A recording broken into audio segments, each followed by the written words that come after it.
Kita sering dengar ya cerita-cerita tentang nabi-nabi. Itu dongeng apa sejarah sih? Aku menyimpulkan itu dongeng. Orang-orang yang dikategorikan munafiknya itu tingkat tinggi itu, kata mereka, Allah berkata di dalam Al-Quran tentang cerita-cerita di dalam Al-Quran. Cerita-cerita di dalam Al-Quran ini, kata mereka dongeng belaka. Itu disebutkan di dalam Al-Quran, asatirul awwalin, artinya dongeng-dongeng belaka. Sehingga mereka katakan cerita-cerita di dalam Al-Quran itu adalah dongeng. Itu orang-orang munafik namanya. Ada penyebab-penyebab penyimpangan akidah. Salah satu penyebab penyimpangan akidah yang terjadi di tengah umat muslim hari ini, terlalu pinter. Artinya apa? Terlalu pintar di situ, saking pintarnya jadi bodoh.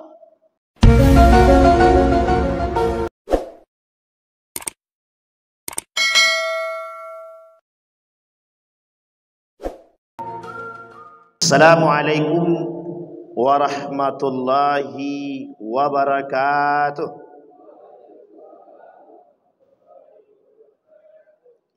Alhamdulillahi rabbil alamin.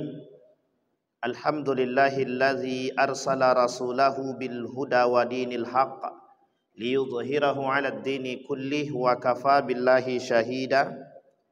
Asyhadu an la ilaha illallah wahdahu la syarika lah wa asyhadu anna Muhammadan abduhu wa rasuluh la nabiyya ba'd. Allahumma salli wa sallim wa barik ala hadzal nabiyil karim. Allahumma salli ala Muhammad wa ala ali Muhammad fil alamin innaka Hamidum Majid.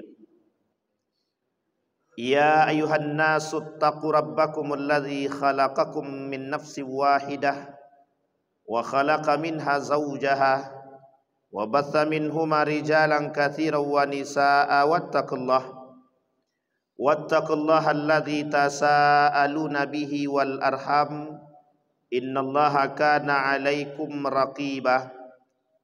Wa qala Allahu ta'ala ya ayyuhalladzina amanu taqullaha wa qulu qawlan sadida yuslih lakum a'malakum wa yaghfir lakum dhunubakum wa may yuti'illaha wa rasulahu faqad faza fawzan 'azima. Puji syukur kehadirat Allah atas limpahan rahmat dengan mengucapkan alhamdulillahirabbil alamin. Bersalawat kepada Nabi dengan mengucapkan Allahumma salli ala Muhammad wa ala ali Muhammad fil alamina innaka Hamidum Majid. Bapak Ibu sekalian yang berbahagia, mudah-mudahan di subuh hari ini Allah meridhai setiap langkah kita. Allah jadikan kita orang-orang yang selalu bersyukur akan segala nikmatnya. Allah jadikan kita orang-orang yang saleh dan salihah. Allah anugerahkan keluarga yang sakinah, mawaddah, warahmah. Allah juga menganugerahkan anak-anak yang selalu taat dan berjuang di jalan Allah. Mudah-mudahan kita semua istiqamah dalam ketaatan dan kebaikan. Amin ya rabbal alamin. Bapak Ibu sekalian yang berbahagia, dan kita bermunajat untuk kedua orang tua kita, baik yang telah mendahului kita, Allah tempatkan di tempat terbaik di sisinya. Kemudian Allah terima amal ibadahnya, Allah kumpulkan bersama orang-orang yang saleh. Dan untuk orang tua kita yang masih hidup, Allah sehatkan, Allah kuatkan, Allah berkahi, Allah rahmati. Dan begitu juga Allah istiqamahkan mereka dalam ketaatan kepada Allah, dan Allah luaskan rezekinya. Amin ya rabbal alamin. Baik Bapak Ibu sekalian yang berbahagia, di subuh hari ini kita mendoakan guru kita Ustadz Wandi Bustami yang seharusnya mengisi di subuh hari ini. Kita doakan semoga Allah menjaga beliau, Allah sehatkan, Allah kuatkan, Allah berkahi. Dan insya Allah Allah selalu kuatkan mereka dalam ladang dakwah mereka. Mudah-mudahan ilmu mereka bermanfaat bagi kita semua. Amin ya rabbal alamin.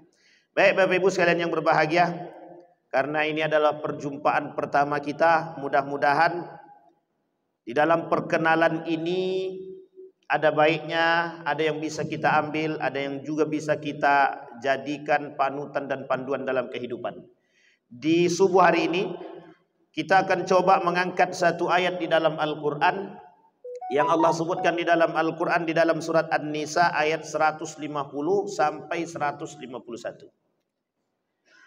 Kata Allah di dalam Al-Quran, innal ladzina yakfuruna billahi wa rusulihi wa yuriduna an yufarriqu bainallahi wa rusulihi wa yaquluna nu'minu bi ba'di wa nakfur bi ba'd wa yuriduna an yattakhidhu baina dzalika sabila ulaika humul kafiruna haqqan. Allah berkata di dalam surat An-Nisa, kata Allah, ada sekelompok orang yang disebut dengan kafir, yakfuruna billahi wa rusulihi. Mereka mengingkari atau kufur dengan Allah, dan mereka juga kufur dengan Rasulullah. Artinya tidak beriman dengan Allah dan tak beriman dengan Rasulullah. Kalau tak beriman dengan Allah dan tak beriman dengan Rasulullah, ada dua kemungkinan. Kemungkinan pertama, dia adalah orang yang kafir mutlak. Maka disebutkan Allah ada ayat selanjutnya, ulaika humul kafiruna haqqa. Benar-benar orang kafir tuh, kata dia. Tapi dalam riwayat, dalam pembahasan yang lain, dalam makna yang lain, itu disebutkan sebagai orang-orang yang nifaqul akbar. Dia kemunafikan itu ada dua jenis. Jenis kemunafikan yang pertama namanya nifaqul asghar, disebut dengan nifaqul amal. Yang kedua disebut dengan nifaqul akbar atau nifaqul i'tiqad. Jadi jenis nifaq itu adalah nama penyakit. Nama penyakitnya nifaq. Orang yang melakukan penyakit ini namanya munafik. Terbagi dua. Satu sifatnya kecil, munafik kecil. Yang kedua munafik besar. Munafik kecil ini secara sifat saja. Yang hari-hari suka dusta, suka berkhianat, suka dikasih amanah dia tidak menjalankan dengan baik, berkata dia tak jujur, berjanji dia ingkari. Tapi landasan tiga ini, dari tiga yang kecil ini, itu bisa berubah menjadi besar. Dalam istilah lain disebut dengan nifakul akbar, penyakit nifak yang jadi besar. Apa maksudnya nifak besar tadi? Nifak besar itu izharul Islam wa ibtalul kufri. Dia tampakkan keislaman dia sembunyikan kekufuran dia. Nah, ini yang paling berat tuh yang nomor dua tadi. Tapi berawal daripada perbuatan yang sifat-sifat tadi, sampai kepada nifakul i'tiqad, sampai dia nifak secara berkeyakinan. Maksudnya apa? Lisan dia Islam, hati dia kufur. Apa contohnya? Lisan dia Islam, hati dia kufur tuh. Contohnya orang yang tidak suka dengan sunnah Nabi, orang yang tak suka dengan Al-Quran, orang yang benci dengan nilai-nilai agama Islam. Dia Islam dia, tapi dia tak suka. Misal begini, kata mereka tidak usah pakai jilbab. Jilbab itu tak wajib. Nah, berarti itu dia sudah nifakul akbar namanya. Orang yang sudah munafik tapi tingkat tinggi. Sudah munafikul akbar namanya. Kenapa? Dia sudah melawan syariat Islam. Syariat Islam mengatakan jilbab itu wajib, mereka katakan jilbab itu tak wajib. Nah, itu tandanya nifakul akbar. Ada contoh yang lain? Ada. Contoh yang lain itu begini. Orang-orang yang dikategorikan munafiknya itu tingkat tinggi itu,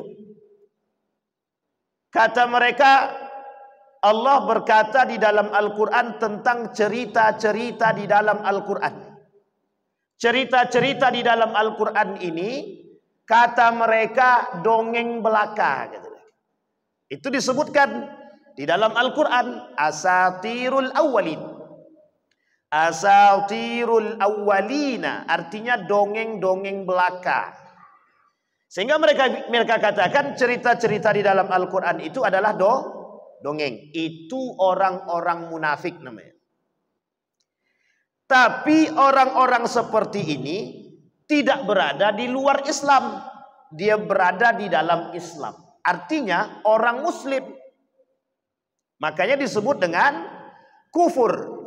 Perbuatan yang mereka buat itu berdampak pada kekufuran mereka kepada Allah dan Rasulnya. Makanya Allah sebut, innal ladzina yakfuruna billahi wa rusuli. Orang-orang yang kufur dengan Allah dan Rasulnya. Makanya ada dua. Satu, orang kafir benar-benar kafir yang memang bukan Islam. Yang kedua, orang-orang munafik yang melakukan perbuatan, tingkatan perbuatan dosanya itu sama dengan kufur atau sama dengan perbuatan orang kafir. Kita sebut mereka sebagai orang munafik yang Allah sebut di dalam Al-Quran. Bahkan turun surat khusus namanya Al-Munafiqun. Itu surat khusus namanya. Sampai di sini bisa paham Bapak Ibu ya? Nah, kalau sekarang, kalau zaman modern ini kita namakan orang-orang seperti itu liberal. Orang apa namanya? Liberal. Apa contohnya? Ada fatwa pengharaman selamat Natal. Mereka katakan tidak haram selamat Natal. Itu sama tuh. Sama-sama mereka sedang berada pada posisi kekufuran. Yang yakfuru billahi wa rusuli. Artinya apa? Ada orang-orang yang mencoba untuk menjadikan Tuhan itu dua. Atau mengakui kebenaran agama-agama yang lain. Di dalam Islam tak boleh. Itu merusak akidah kita. Disitulah yang disebut dalam pembahasan kita di subuh hari ini. Terjadinya atau asbab terjadinya penyimpangan akidah di kalangan umat muslim itu sendiri. Kalau di antara umat manusia, di manusia itu ada yang muslim, ada yang tidak. Sekarang kita bahas di tengah umat muslim itu sendiri. Ada penyebab-penyebab penyimpangan akidah.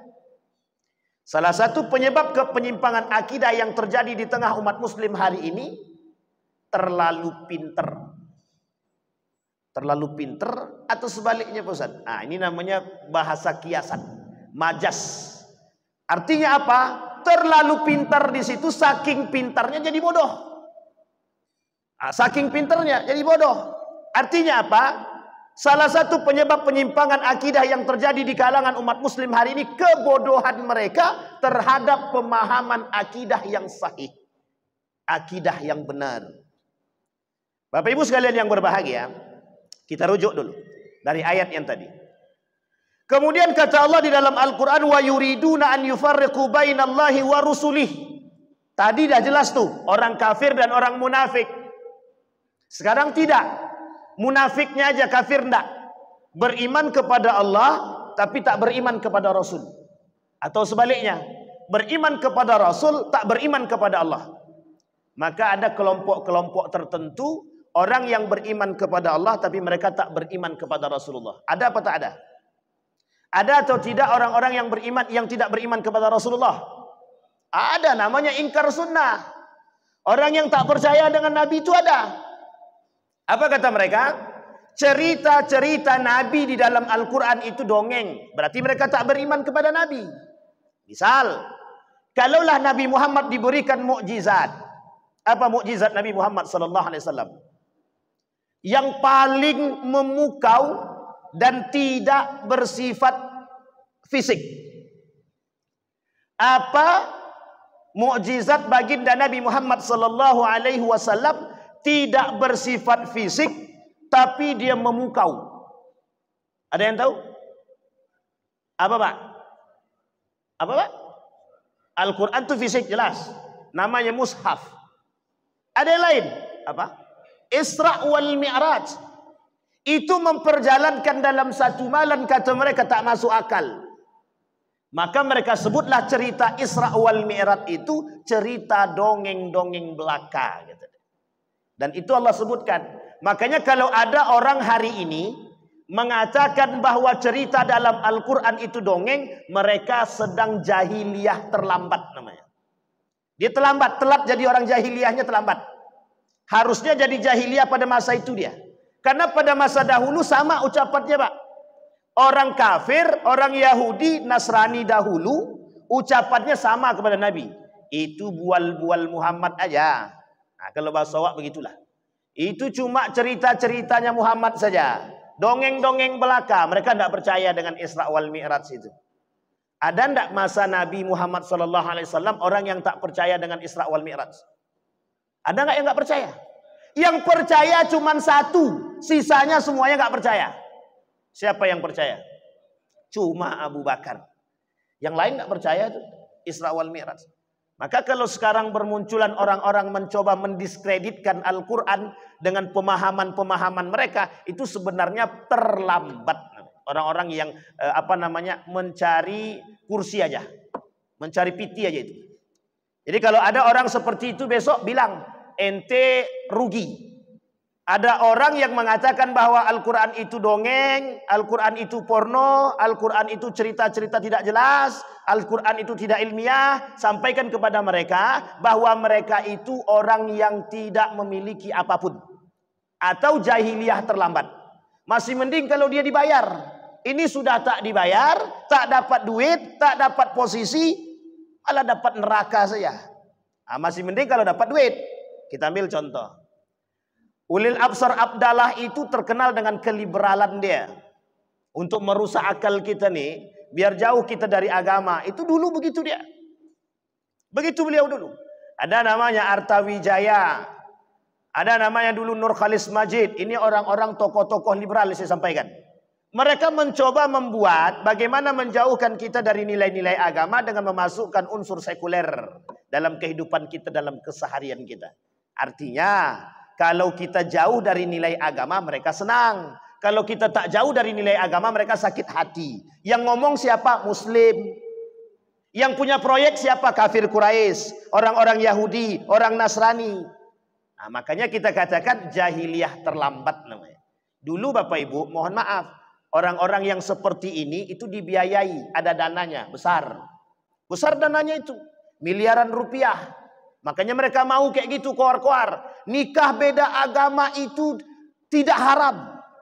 Al-Quran itu tidak selaras dengan zaman. Nah, kalau mereka ngomong kayak gitu, dapat duit dia. Nah, kalau dapat duit senang dia. Itu penting. Nah, sehingga cara mereka merusak. Kembali pada poin tadi. Kemudian dia katakan, orang yang beriman sebagian dengan ayat Al-Quran dan tak beriman dengan sebagian ayat Al-Quran. Nu'minu bi ba'di wa nakfur bi ba'd. Pada ayat-ayat yang sesuai dengan kepentingan mereka, mereka beriman.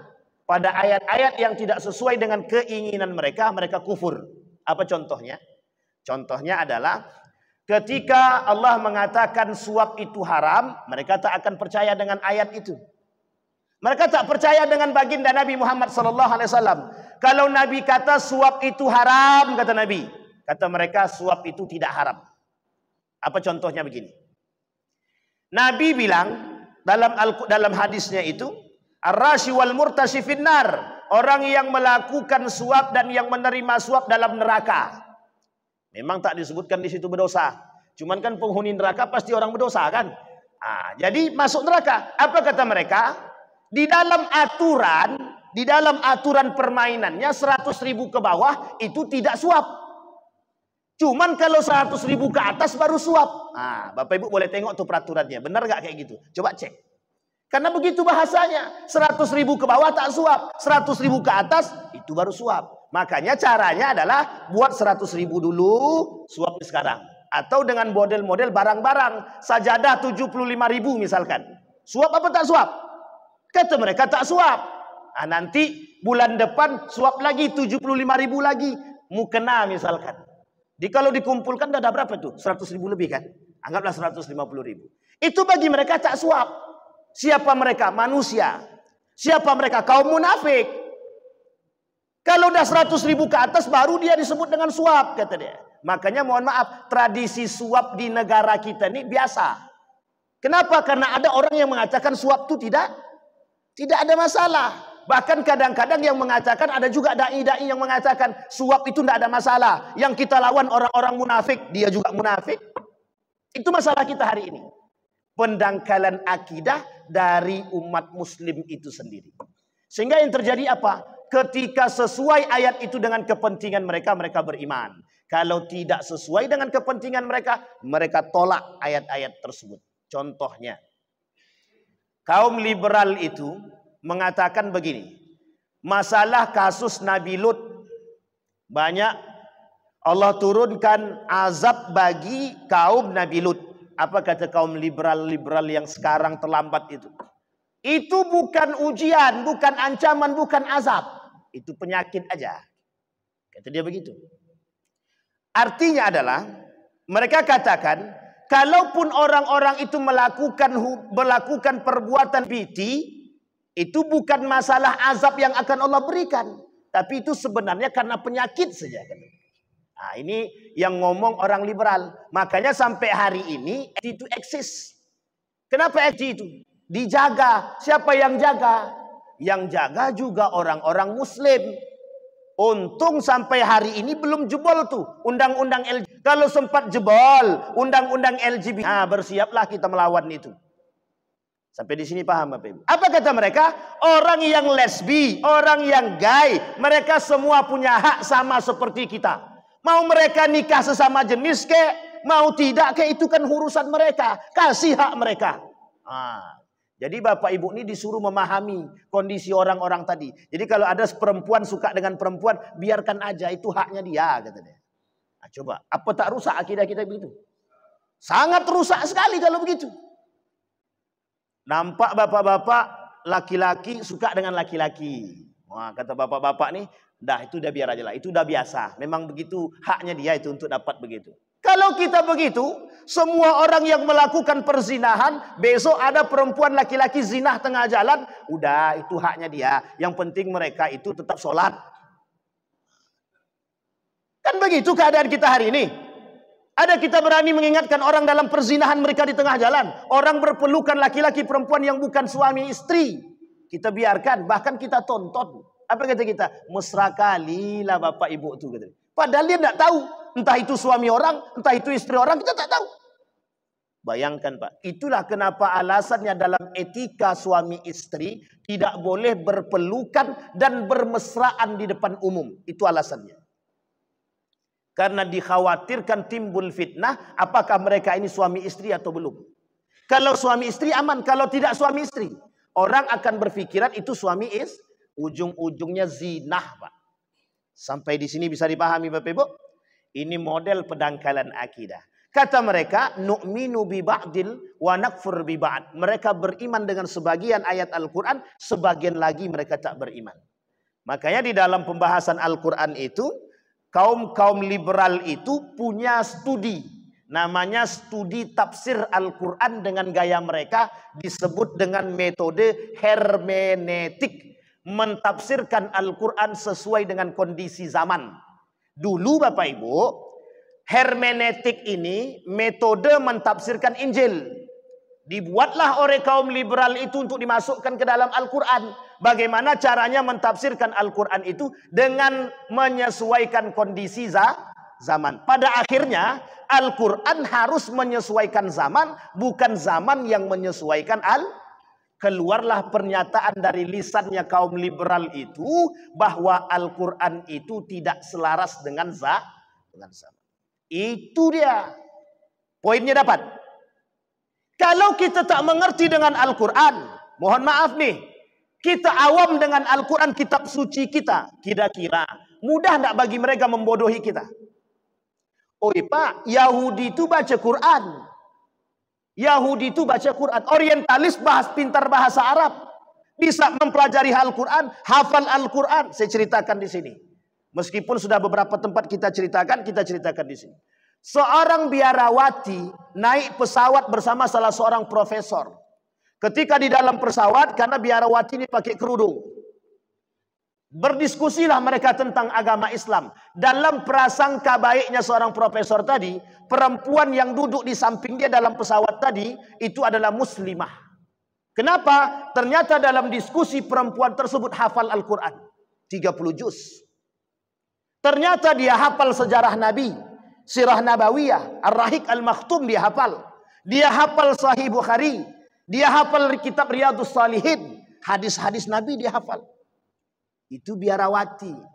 Seketika pesawat landing, ketika biarawati mengambil mengambil bagasi di kabin itu, keluar tanda begini dari sini. Menangis profesor tadi. Apa kata biarawati tadi? Kalau ditakdirkan ketemu, saya akan jelaskan. Qadarullah, Allah pertemukan di hotel yang sama, mereka duduk di lobi. Apa kata biarawati tadi? Innaka lan tahdi man ahbabta walakinnallaha yahdi man yasha. Artinya apa? Mereka hidayah itu kata dia urusan Allah, betul. Tapi begitu seriusnya mereka mempelajari Islam. Kaum Yahudi mempelajari Al-Quran. Bangun jam 3 malam. Kata cerita daripada Habibi. Itu ceritanya Habibi, kawan dia. Saya juga punya kawan Pak, orang-orang Yahudi. Ketika saya studi di Malaysia itu, kami dalam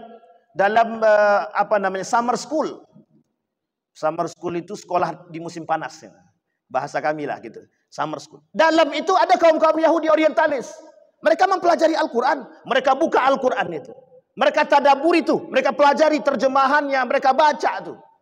Kita umat Muslim baca Quran aja, arti pun tak paham. Itu kelemahan kita, Pak. Artinya apa? Keseriusan mereka merusak akidah kita itu serius. Sehingga mohon maaf, mereka yang berbicara, orang kafir berbicara kepada Muslim munafik nyambung. Muslim munafik dengan kafir berbicara nyambung. Kenapa nyambung? Karena dikasih duit. Kalau tak kasih duit tak nyambung juga itu. Karena dikasih duit. Singkat cerita, kalau duit sudah dikasih, apapun lisan ini akan katakan.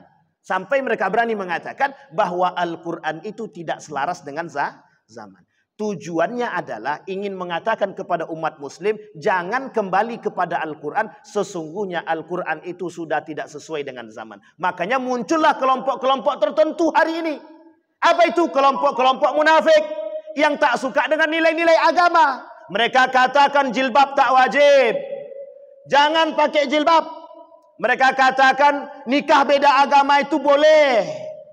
Padahal Al-Quran katakan tak boleh. Mereka katakan cerita dalam Al-Quran dongeng. Mereka katakan tidak perlu menjadi penghafal Quran. Orang-orang penghafal Quran itu level yang paling rendah, kata dia. Nah, coba uniknya Bapak Ibu. Video yang lagi tersebar itu dia menghina orang-orang menghafal Quran. Apa kata dia? Para penghafal Quran itu tingkat IQ-nya rendah. Makanya kata dia, jangan menghafal. Kalau menghafal itu tingkat IQ paling rendah. Kalau menganalisa itu tingkat IQ nomor 3 tertinggi sebelum yang paling atas. Dia ada 4 tingkatan tertinggi IQ itu, kata dia. Nah, berarti orang-orang menghafal Quran, jadi anak-anak Bapak Ibu para penghafal Quran bagi dia itu level terendah itu. Masalahnya karena dia tak hafal aja. Kalau dia dah hafal, masuk Islam dia. Orang yang benar hafalan dia, bukan karena urusan dunia, kata Imam Nawawi, itu mesti benar dia. Tidak akan mungkin membelok itu. Karena kata Imam Nawawi menukil dari perkataan baginda Nabi Muhammad SAW. Ada orang yang kata Nabi, mereka menggunakan Al-Quran untuk mencari dunia. Itu ada. Liyusiba minhud dunya. Tujuannya dengan Al-Quran cari dunia itu ada. Nah, maka Bapak Ibu, orang yang punya agama dan punya hafalan itu paling mudah jual agama. Paling mudah jual agama. Paling mudah mencari duit. Makanya isu agama itu sangat-sangat mudah untuk mendatangkan keuntungan. Coba bagi kaum liberal itu, mau dia membuat gaduh tentang agama nih, itu besar Pak, cuannya itu Pak. Duitnya besar. Jangan tersinggung, memang begitu keadaannya. Untung kan di sini tak ada yang liberal kan. Kalau ada yang liberal agak kacau sedikit. Sampai di sini bisa dipahami Bapak Ibu? Cara mereka serius. Nah, yang paling uniknya lagi, mereka kaum-kaum liberal ini dengan gaya pendangkalan akidah mereka dan kekurangan pemahaman kita tentang akidah yang benar, mereka masuk ke dalam apa? Ke dalam perbuatan hari-hari kita.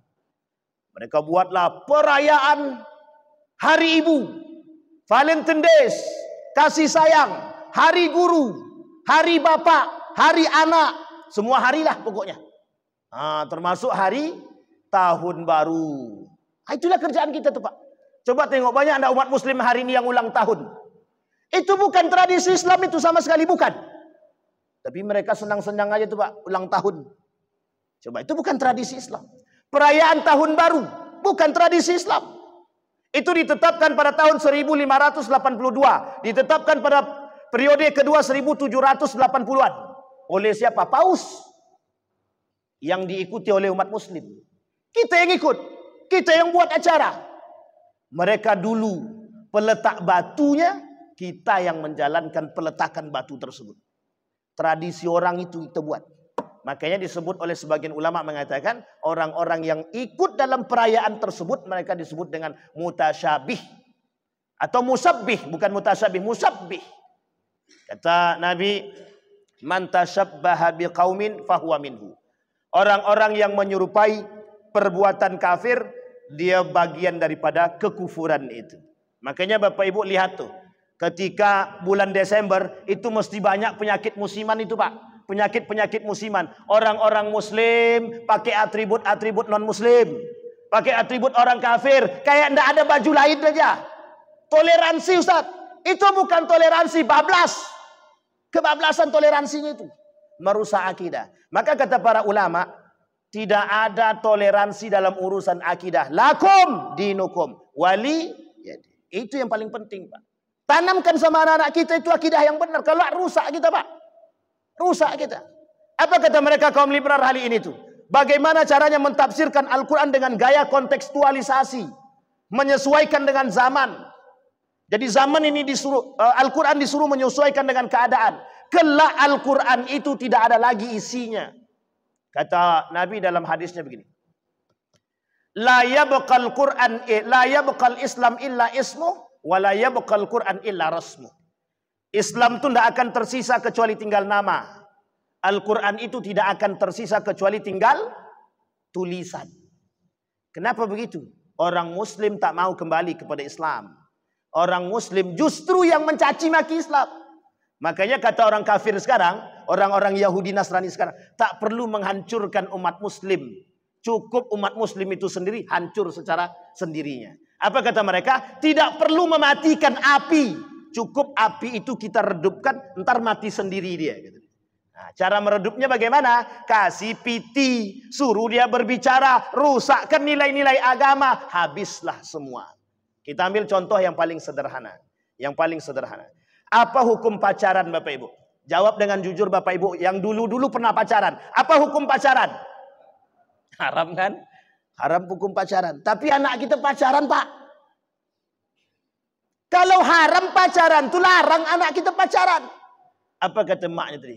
Tidak bisa dilarang, Pak Ustaz. Tutup pintu, suruh dia keluar dari rumah nih. Berani Bapak Ibu? Oh, tak berani pula. Itu masalah kita hari ini. Anak kita pacaran. Yang paling bisa kita lihat dalam paling sederhana. Apa hukum jabat tangan laki-laki perempuan? Jawab dengan jujur, Pak. Apa hukumnya, Pak? Haram kan? Mengapa kita jabat tangan laki-laki perempuan? Apa dalilnya? Mengapa mereka jabat tangan? Karena apa? Terbiasa. Orang zaman dulu membiasakan berjabat tangan. Mereka belum paham ilmunya. Sekarang sudah paham ilmunya, tinggalkan. Laki-laki perempuan tidak boleh bersentuhan, apalagi berjabat tangan. Nah sekarang hal biasa, Pak. Mohon maaf. Boleh Bapak Ibu lihat di pemerintahan-pemerintahan itu. Bukan hanya jabat tangan, Pak. Kenapa demikian? Karena sudah terbiasa. Akhirnya apa? Orang menganggap jabat tangan itu tidak dosa. Padahal berdosa. Saya ambil contoh yang lain, Bapak Ibu. Laki-laki berboncengan dengan perempuan yang bukan muhrim, hukumnya apa? Sekarang kita lihat, ada ndak bapak-bapak membonceng istri orang, cuman mengantarkan pulang aja, Ustaz? Itu biasa, Pak, biasa. Kenapa dianggap biasa? Kan kami saling kenal. Saya kenal kok suaminya. Bukan masalah kenal suaminya, kau tak kenal Allah. Kalau kenal Allah, kau tak akan bonceng istri orang. Sekalipun kawan, Pak. Karena hukum membonceng wanita yang bukan muhrim itu beda tipis, Pak, hukumnya dengan berjabat tangan, Pak. Haram, Pak. Berduaan laki-laki perempuan yang bukan muhrim saja dah haram. Apalagi mereka sampai harus berjabat tangan dan bersentuhan. Itu kalau kita mau paham dengan urusan agama, dengan nilai agama. Loh, kita nggak mau tahu kok dengan urusan agama. Jalan masuknya kaum liberal. Apa kata kaum liberal? Alah, cuman jabat tangan aja pun, nafsu pun tidak, kata dia. Itu sama Pak. Masih ingat ya ada yang membahasakan begitu? Kalau nenek-nenek pakai jilbab, tak pakai jilbab sekalipun kami tak nafsu, kata dia. Maka hukum jilbab bagi nenek-nenek itu tak ada masalah. Nggak usah pakai jilbab juga nggak apa-apa. Kami nggak nafsu juga kok sama nenek-nenek itu, kata dia. Ada enggak yang ngomong begitu? Jangan sebut namanya lagi, bahaya. Sampai di sini paham Bapak Ibu? Pendangkalan akidah yang terstruktur namanya. Kita ini capek Pak, hanya berkisar. Kita ini sekarang ini sedang melawan. Sedang berperang dengan pikiran Pak. Bukan berperang dengan senjata kita nih. Kalau berperang dengan senjata, tahu yang mati yang menang itu siapa, tahu kita. Kalau sekarang ini kita berperang dengan otak. Kita berperang dengan pikiran. Mereka masuk ke dalam nilai-nilai agama kita, mereka asingkan sedikit demi sedikit. Tapi kita tidak sadar Pak, tidak sadar sama sekali. Makanya kita anggap perbuatan tersebut biasa saja. Padahal itu hari-hari dilakukan oleh umat muslim. Kita ambil contoh yang lain. Yang paling sederhana. Dulu perempuan-perempuan terhormat itu Pak, pakaiannya gamis Pak. Pakaiannya gamis. Atau kalaupun pakai celana dia panjang Pak. Sekarang coba Bapak Ibu tengok sekarang. Pakai apa dia? Sudah jelas namanya aja celana jin. Masih juga dipakai. Sudah jin, setan, antu belau. Masih juga dipakai itu celana itu Pak. Pertanyaannya adalah, ada enggak hadis Nabi yang bilang begitu? Ada Pak. Kata Nabi, sinfani min ahlin nari lam arahuma, aku akan tidak melihat mereka, dua golongan di dalam surga. Bahkan mereka enggak mencium bau surga sedikit pun. Siapa dia? Perempuan berpakaian tapi telanjang. Orang yang pakai celana jin, itu telanjang apa tidak? Itu belum sempit Ustaz. Masih ada yang lebih sempit, sesempit-sempitnya. Sampai menjerit paha tuh Pak, tolong, kata dia. Tapi kan mereka nyaman-nyaman aja tuh. Uniknya lagi, sekarang bukan celana jin lagi mereka pakai. Celana apa namanya? Legging. Jadi dengan PD-nya perempuan itu keluar sekarang pakai celana legging aja Pak. Kalau kita tanya, Pak, Bu, itu tidak menutup aurat. Apa kata dia? Mata Bapak itu yang jelalatan, kata dia. Astagfirullah wa atubu ilaik. Kata Das'ad Latif itu begini. Jangan salahkan kami, kata apa katanya? Jangan salahkan kami kalau mata kami melihat. Kalian itu yang kurang ajar, yang kasih pandang, kata dia gitu. Jadi kan salah, sama-sama salah dua-duanya. Kalau udah tahu itu haram, kenapa ditengok? Kan begitu. Karena kalau tak ditengok rugi juga, kata dia. Sayang. Pak, Bapak Ibu sekalian yang berbahagia. Tolong Bapak Ibu sekalian yang berbahagia. Kalau kita punya keluarga, jaga betul tuh keluarga kita. Jangan pakaian, mohon maaf Bapak Ibu, sudah pakai celana jin, sempit, itu kan jelas membentuk tubuh. Tapi kemudian mereka berdalih, apa kata mereka? Itu kan sudah menutup aurat. Betul Pak, memang menutup aurat, tapi membentuk tuh. Itulah yang dikatakan oleh Nabi dalam hadisnya, berpakaian tapi telanjang. Sampai di sini bisa dipahami Bapak Ibu? Habis ini istri-istrinya tolong dikasih peringatan. Tadi kan mak dah dengar, jangan pakai celana lepis. Kata istrinya, bang, ini kita beli dulu mahal nih bang. Kalau tak dipakai sayang, kata dia gitu. Goyang juga suaminya. Iyalah, pakailah. Kata dia. Hati-hati Bapak Ibu. Ini poin-poin penting yang harus kita gambarkan di hadapan kita. Kembali kepada tadi Bapak Ibu. Apa kata Allah di dalam Al-Quran melanjutkan ayat tadi? Wa yuriduna an yattakhidhu baina dzalika sabila, kata dia. Memang itu jalan dia untuk merusak akidah. Karena kalau mereka langsung masuk serang kita, enggak sanggup Pak. Apa kata umat muslim? Kalau bahasanya teman-teman FPI itu begini. Jihad, kata Habib Rizik, jihad orang. Kata dia, itu bahasa. Umat muslim pantang disuruh jihad Pak. Pantang disuruh jihad. Umat muslim pantang disuruh jihad.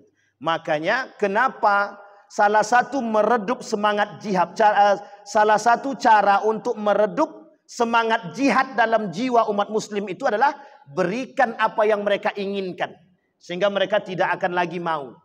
Ini bahasanya unik Bapak Ibu. Dulu ada buku tentang pembahasan jihad. Saya lupa pengarangnya itu. Sayyid Qutb. Itu tidak boleh terbit. Tidak boleh terbit di tengah kalangan umat muslim, itu tidak boleh terbit. Alasannya adalah itu sangat menyuluhkan semangat jihad. Makanya Bapak Ibu, umat muslim itu kalau diajak jihad senang kali dia. Salah seorang, nama beliau itu Louis. Ini dalam perang pemikiran ya. Louis itu di penjara. Apa kata Louis? Kalau kita memerangi Islam itu dengan senjata, kita kalah. Mereka sangat suka dengan jihad, kata dia. Tapi kalau kita serang mereka dengan otak, kata dia, itu baru pas. Maka seranglah mereka dengan pikiran. Makanya sekarang namanya perang pemikiran. Apa perang pemikiran itu pusat? Yang kita hari ini berperang dengan diri kita sendiri, Pak. Kita berperang dengan otak kita. Kita berperang dengan anak hanya karena adu argumen. Kata kita kepada anak, nak, solat di masjid laki-laki loh. Apa kata anaknya? Mak, yang penting itu solat di masjid atau yang penting solat? Bapak ibu jawab mana? Yang penting solat atau yang penting solat di masjid? Jawaban itu salah apa betul? Bagi mereka tak salah. Apa hukum solat jamaah di masjid? Bagi segelintiran orang mengatakan solat jamaah di masjid bagi laki-laki tidak wajib. Ada peraturan qat'iynya dalam Al-Quran? Tak ada. Begitu bahasan mereka, Pak. Sehingga anak-anak kita sulit untuk kita solatkan di dalam masjid. Apa jawaban mereka? Mereka jawab tidak ada kewajiban solat dalam masjid. Tak ada kewajiban solat berjamaah di masjid. Gitu. Kalau mau mak solat berjamaah di sini aja kita solat. Biar saya imam, mak makmum, kata dia. Itu masih mending lagi. Nak solat nak, kata dia. Ya mak, kejap lagi saya solat. Dah main asik dengan game online, judi online tadi, lupa dia solatnya kan. Sampai di sini paham Bapak Ibu. Apa yang terjadi? Kita berlawan kepada anak kita sendiri. Keberhasilan mereka menanamkan atau merusak otak dan akidah itu tertanam dalam diri anak-anak kita. Sehingga kita sendiri yang berperang dengan keluarga kita, Pak. Kalau dulu tak begitu. Kita berperangnya di luar dengan senjata. Kalau sekarang tak bisa. Itulah yang terjadi hari ini di kalangan kita, Bapak Ibu. Maka kata Allah di dalam Al-Quran, mereka akan jadikan itu sebagai jalan untuk menghancurkan atau meredupkan akidahnya umat muslim itu sendiri. Sekarang saya tanya Bapak Ibu, lebih banyak muslim atau mukmin? Mana yang lebih banyak? Muslim atau mukmin? Lebih banyak muslim atau mukmin? Muslim. Muslim belum tentu mukmin, mukmin sudah mesti Pertanyaan adalah, seberapa banyak orang mukmin yang sholat di masjid? Berapa banyak? Kalaulah lebih banyak muslim daripada mukmin, oke, sepakat kita ya.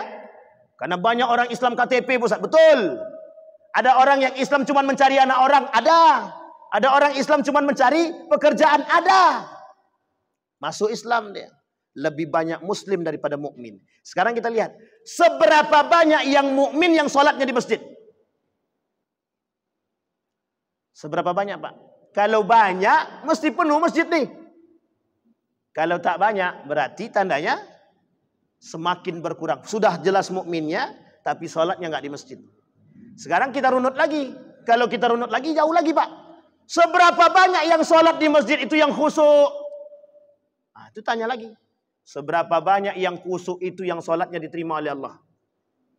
Ujung-ujungnya segelintir, Pak. Pertanyaannya yang masuk surga berapa banyak? Itu pertanyaan kita hari ini, Pak. Yang sudah jelas-jelas muslim dan mukmin belum tentu masuk.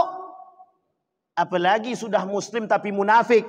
Allah tempatkan tempat mereka di neraka jahanam, Pak. Ala berbunyi pula. Sampai jam berapa? Udah selesai? Oh belum ya? 10 menit lagi kan? 10 menit lagi atau panjang lagi? Baik. Sebelum selesai, baik. Ulaika humul mu'minuna, ulaika humul kafiruna haqqa, kata Allah. Ayat selanjutnya. Itulah dia orang-orang yang kafir, benar-benar kafir, kata dia. Maka kafir tadi kita artikan dua di awal.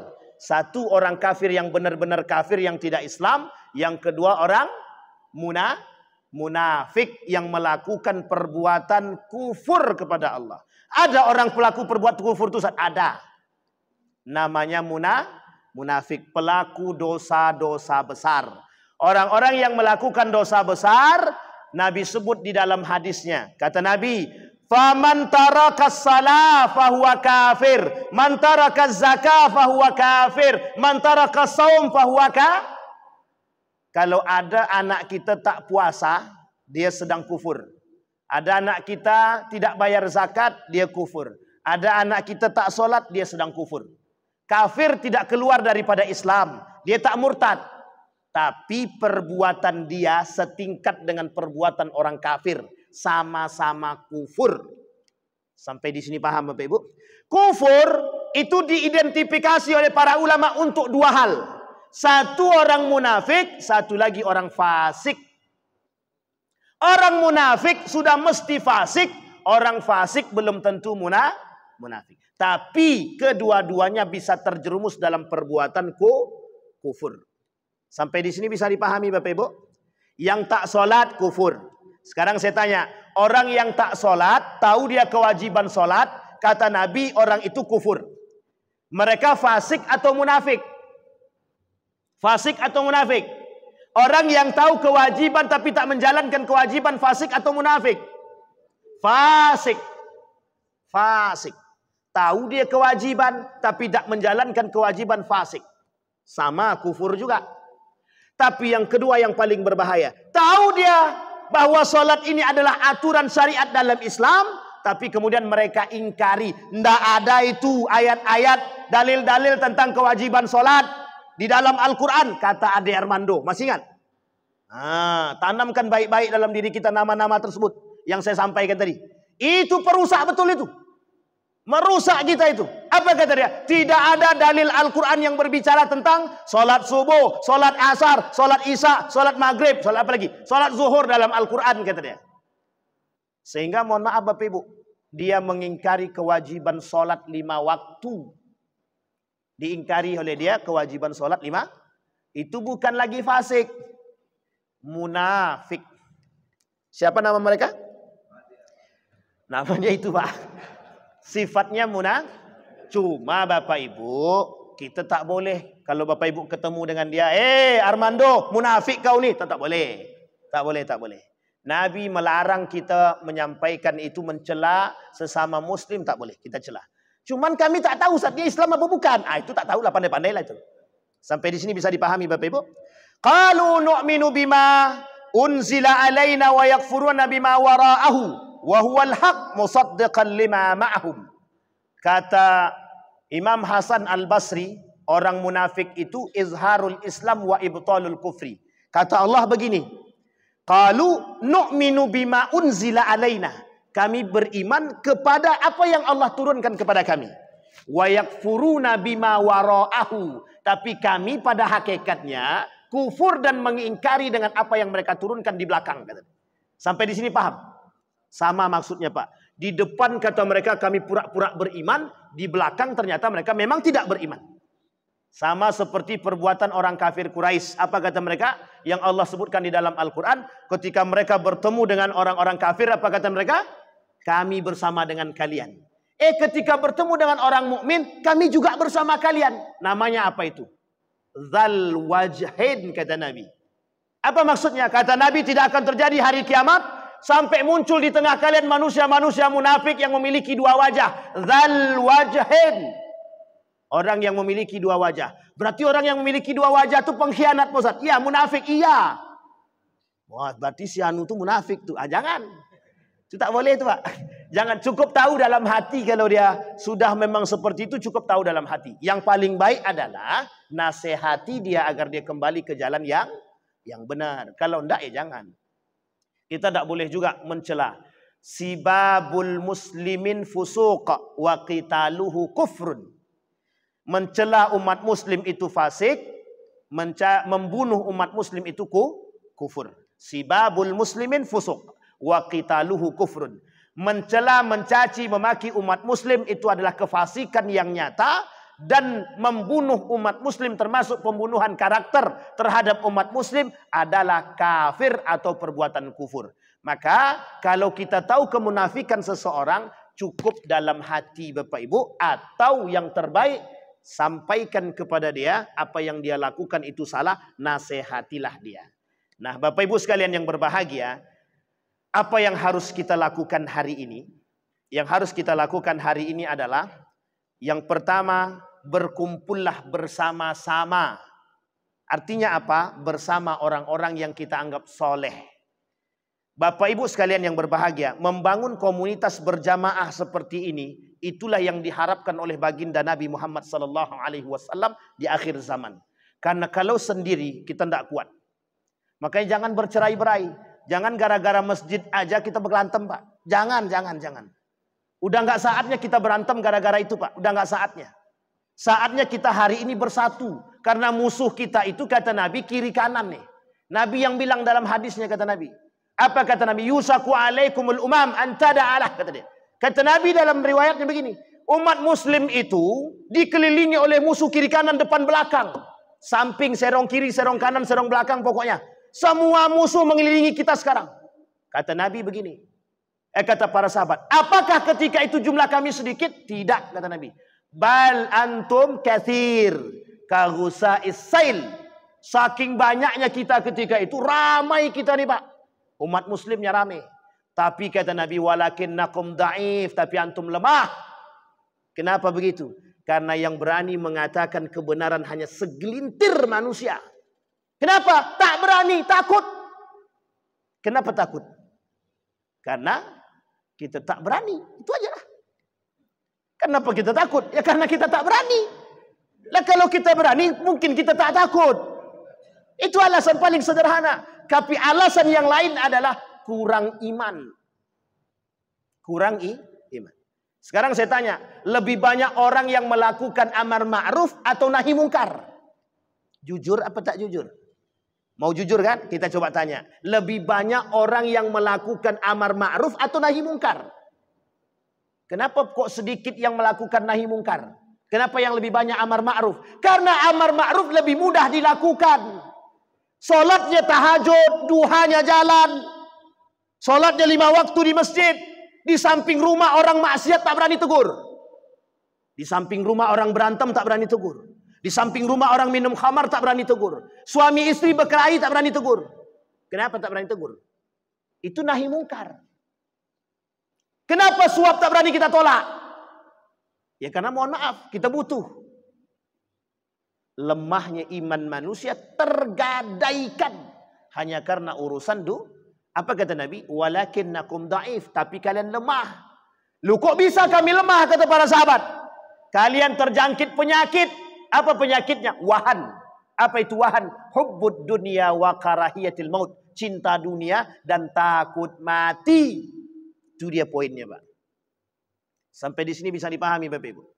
Nah, sekarang Bapak Ibu sekalian yang berbahagia, yang saya sampaikan itu gejolak dunia. Bukan hanya di Indonesia, gejolak dunia. Tapi gejolak ini dalam aspek pendangkalan akidah kita dan keimanan kita kepada Allah. Bayangkan yang kita lawan siapa? Saudara kita sendiri, keluarga kita sendiri, tetangga kita sendiri. Yang paling nampak lagi coba bayangkan. Gara-gara urusan politik yang kelahi siapa? Yang kelahi siapa? Urusan politik saja. Paling mudah untuk melihat kedangkalan akidah dan keimanan umat muslim hari ini hanya gara-gara beda pilihan. Satu rumah tak tegur sapa. Bapaknya pilih siapa, anaknya pilih siapa. Kalau gitu kita kasih batas, Pak, kata dia. Nah, coba bayangkan, Pak. Uniknya lagi kuburan pun harus digali hanya karena beda. Coba saking dangkalnya akidah dan iman kita, Pak. Artinya apa? Kelemahan umat muslim hari ini begitu, Pak. Sekarang apa yang harus kita lakukan? Yang harus kita lakukan hari ini Bapak Ibu sekalian yang berbahagia, yang pertama, satukan soft kita dengan baik dan benar. Yang kedua, saling memahami antara satu dengan yang lain dalam aspek keagamaan kita, Pak. Mungkin ada yang Nahdlatul Ulama, mungkin ada yang Muhammadiyah, mungkin ada yang Salafi, mungkin ada yang Perti, mungkin ada yang lain dan lain sebagainya. Kalau tak jelas kesesatan mereka, bersahabatlah. Tapi kalau jelas kesesatannya, lawan. Harus begitu. Ini kabur-kabur semua. Sesat tidak, jelas pun tidak. Sekarang kita tak bisa menghakimi seseorang, Pak. Tak bisa kita menghakimi. Kalau Syiah jelas sesat dia. Khawarij jelas sesat dia. NII jelas sesat dia. DII jelas sesat dia. Apa lagi? Apa lagi? Syiah jelas sesat dia. Itu yang harus kita lawan. Liberal itu jelas sesatnya itu, Pak. Liberalisme, sekulerisme, apa lagi? Pluralisme, pokoknya yang berbau isme-isme itu jelas sesatnya itu, Pak. Ahmadiyah, itu sesat semua itu. Sesat itu jelas sesatnya itu. Disesatkan oleh Majelis Ulama Indonesia. Tapi yang lain daripada itu ada yang disesatkan oleh Muhammadiyah, oleh Majelis Ulama Indonesia. Yang tidak disesatkan oleh Majelis Ulama Indonesia, bersahabatlah. Karena ini yang membuat kita lemah hari ini, Pak. Fanatisme golongan membuat kita hancur di tengah kalangan umat hari ini. Jadi kelemahan kita nampak. Satu, bangun persatuan kita saling memahami antara satu dengan yang lain. Oh, kalau cuma perbedaan khilafiyah, Bapak Ibu sekalian yang berbahagia, tidak usah dibesar-besarkan. Jangan sampai rumah tangga cerai-berai hanya karena, mohon maaf Pak, jangan hanya karena khilafiyah, mohon maaf cerai-berai dia Pak. Pokoknya aku tak mau bersuamikan kamu, karena kamu Nahdlatul Ulama, aku Muhammadiyah, kata dia. Selesai urusan. Atau usah nikah kalian lagi kalau gitu. Sampai di sini paham Bapak Ibu? Itu yang membawa pola pikir seperti itu tuh kaum liberal. Agar kita berantem terus. Yang kedua, saling memahami. Wa'tasimu bihablillahi jami'an wa la tafarraqu. Yang ketiga Bapak Ibu, yang paling penting bagi kita, tanamkan poin akidah yang paling benar dalam diri anak-anak kita. Saya kira di masjid ini sudah ada kajian-kajian akidah yang baik dan benar. Itu tanamkan kepada mereka. Agar apa? Tak terjerumus dalam perbuatan-perbuatan yang salah. Bapak Ibu, perbuatan-perbuatan itu sekarang sudah banyak di tengah kita. Terkhusus perbuatan syirik yang samar-samar. Tahu Bapak Ibu syirik samar-samar tadi? Kayak perayaan Hari Ibu, Valentine Days, Hari Raya, apalagi Tahun Baru, Hari Guru, itu syirik samar-samar namanya. Tidak usah ikut-ikutan, itu subhat. Tidak usah ikut-ikutan begitu. Tinggalkan itu pendangkalan akidah. Bukan kita yang punya, bukan tradisi kita ulang tahun itu. Tinggalkan. Sampai di sini paham Bapak Ibu? Pahamkan kepada mereka akidah yang baik dan benar. Yang keempat, yang paling baik lagi, yang paling kuat lagi. Berikan kepada jamaah-jamaah kita ini wadah untuk terus belajar. Karena salah satu penyebab kedangkalan akidah kita atau mudahnya mereka mendangkalkan akidah kita, kekurangan pemahaman kita terhadap nilai-nilai agama yang baik dan benar. Nah, alhamdulillah kalau masjid ini sudah punya kajian rutin, tinggal cara mengajak jamaahnya lagi untuk datang. Yuk datang ke masjid, banyak kambing di sana.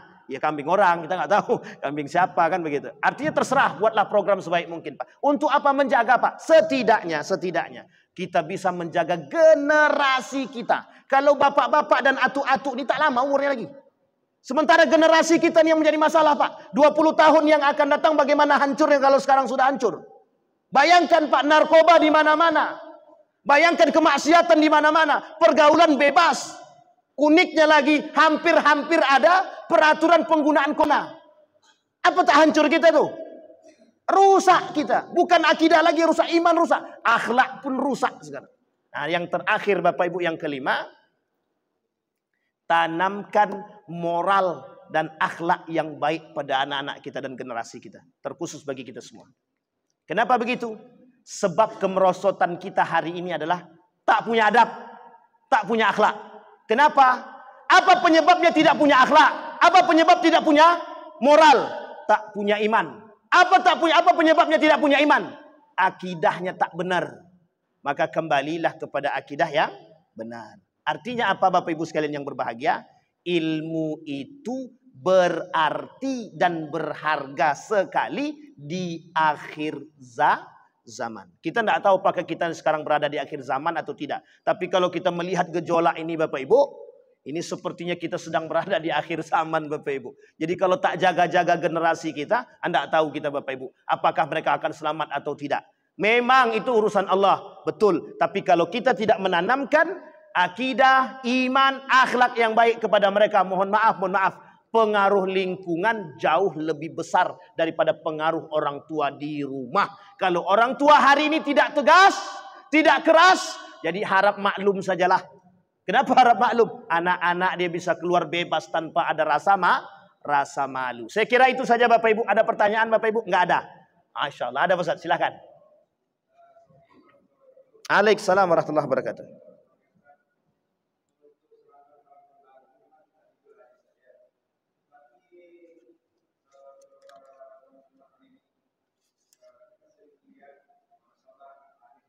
Oke.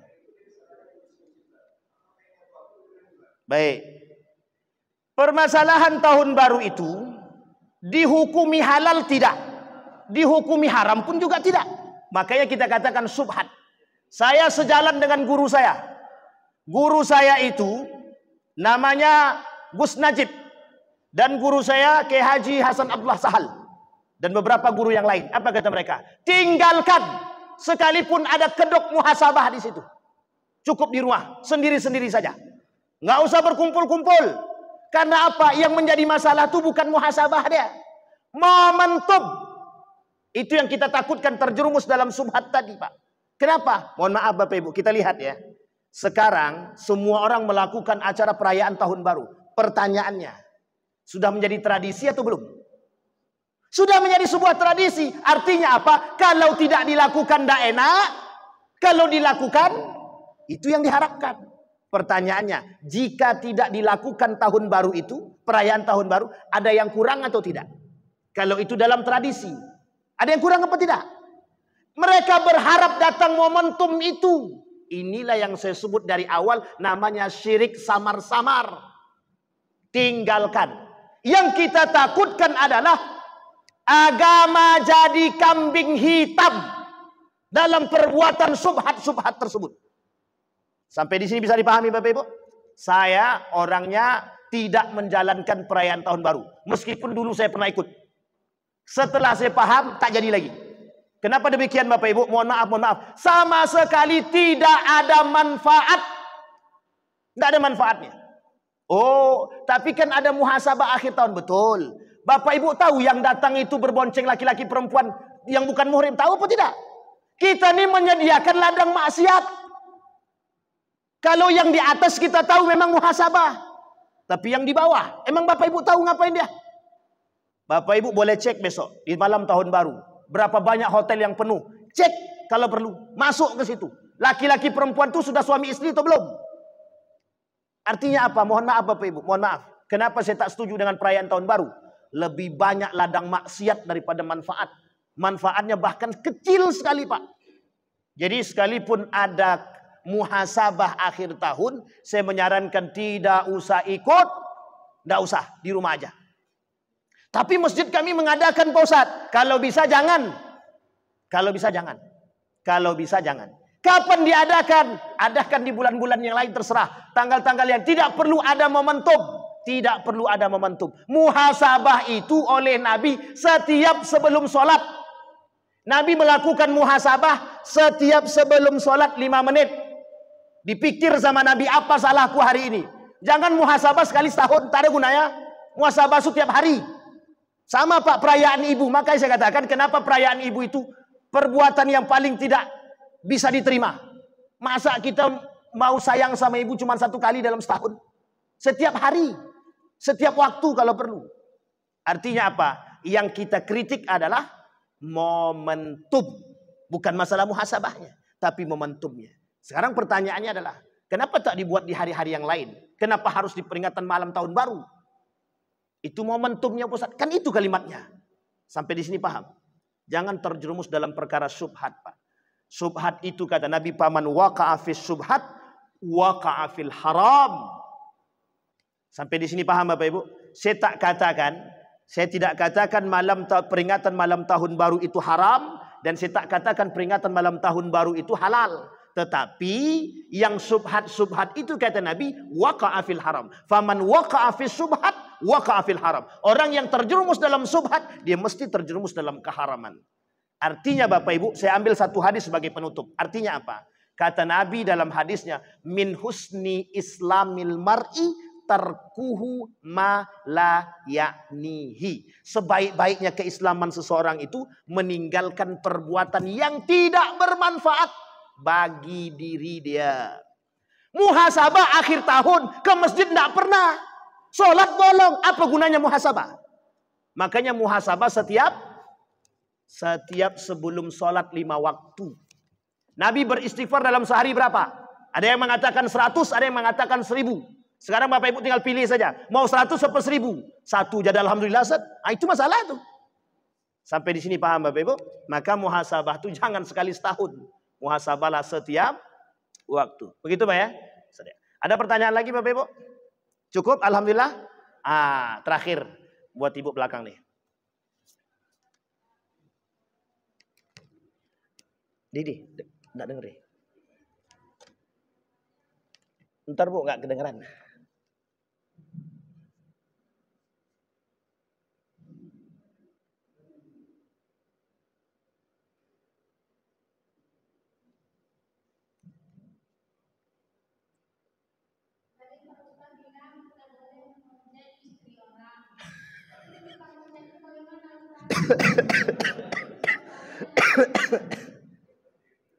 Jadi itu inilah pertanyaan paling berat untuk dijawab nih Bu. Jangan pula orang tukang ojek tersinggung ya.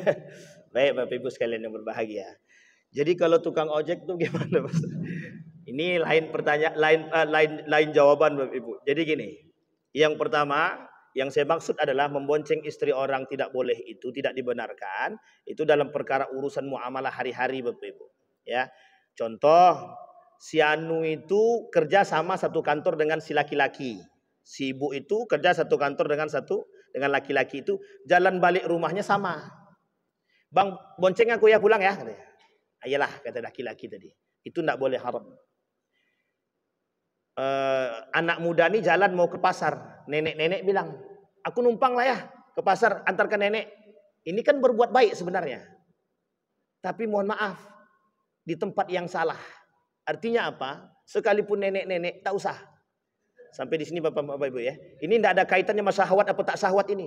Kaitannya adalah menjaga akidah kita, menjaga iman kita, menjaga syariat kita. Oke, itu satu. Yang kedua, sekarang poinnya Gojek. Gojek itu pekerjaan kah?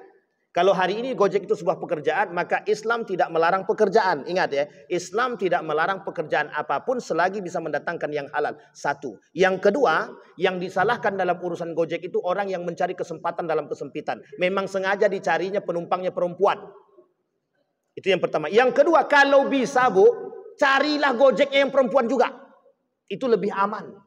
Kalau tidak sama sekali tak bisa juga, memang itu yang kita temukan sementara kita butuhkan, maka para ulama berbeda pendapat di sini Bapak Ibu. Dalam mazhab Imam Ahmad ibn Hanbal tidak mempermasalahkan Pak. Maaf, dalam mazhab Imam Ahmad ibn Hanbal kalau bisa mencari yang lebih baik. Kalau dalam mazhabnya Imam Asy-Syafi'i, sebagian ulama Syafi'i mengatakan tidak ada masalah. Asalkan jangan berdempet-dempet atau casi pembatas. Kalau bisa, Gojeknya jangan Gojek, Gokar. Kalau adalah pusat Gojeknya pakai tosa itu enak tuh. Karena duduknya nggak pasti berdempetan itu. Yang satu di bak, yang satu di depan. Tapi kan nggak mungkin begitu Pak. Nah, sampai di sini paham Ibu ya? Paham sampai di sini?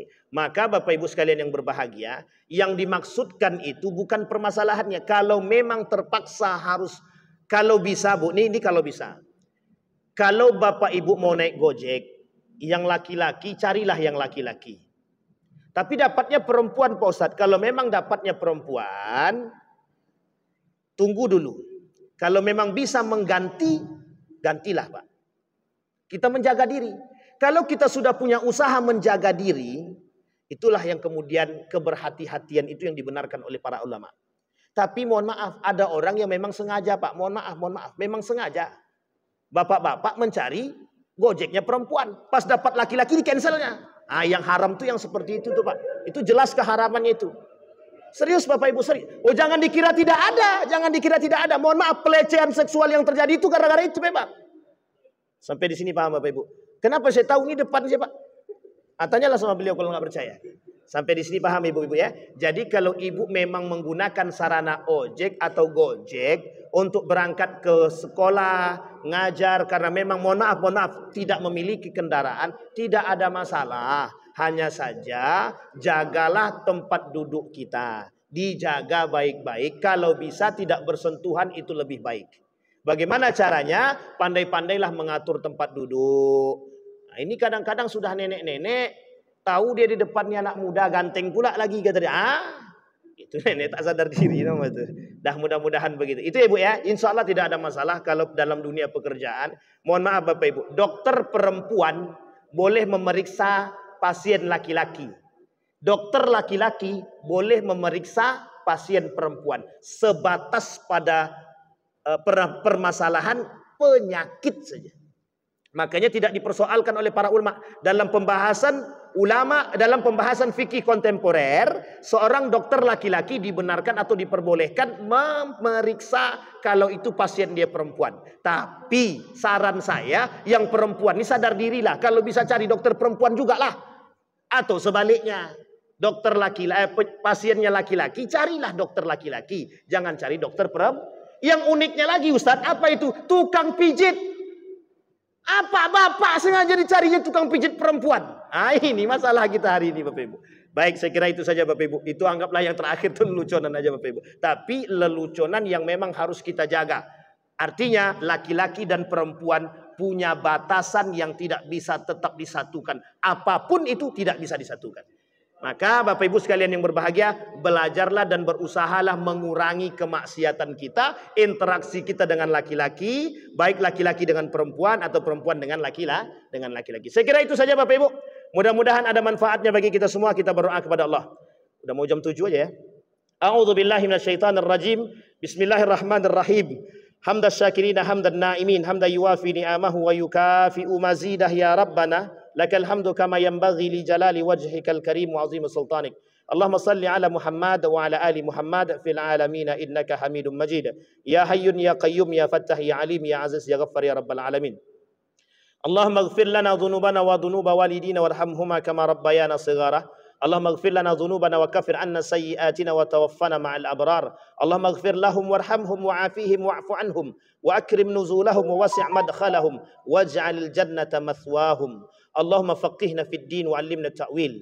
Allahumma a'idna ala dzikrika wa syukrika wa husna ibadatik. Allahumma ij'al tajammu'ana tajammu'an marhumah waj'al tafarruqana min ba'dihi tafarruqan ma'sumah. Allahumma ansur ikhwanana al-mujahidin fi Palestin wa fi Gaza wa fi kulli makan. Allahumma dammiril yahuda. Allahumma ahlikil kafarata wal mubtadi'ata wal musyrikin a'da'aka a'da'ad din. Allahumma rzuqna imaman 'adilah. Allahumma rzuqna imaman 'adilah. Allahumma jannibna min munkaratil akhlaq. Allahumma inna nas'aluka imanan kamila wa yaqinan sadiqa wa amalan salihan maqbula wa tijaratan lan tabur. Rabbana hab lana minas salihin. Rabbana hab lana min azwajina wa dhurriyyatina qurrata a'yun waj'alna lil muttaqina imama. Allahumma ij'alil Qur'anal 'azima rabi'a qulubina wa nura sudurina wa jilaa'a ahdanina wa dhihaba humumina wa ghumumina. Rabbana atina fid dunya hasanah وفي الآخرة حسنة وقنا عذاب النار والحمد لله رب العالمين. السلام عليكم ورحمة الله وبركاته.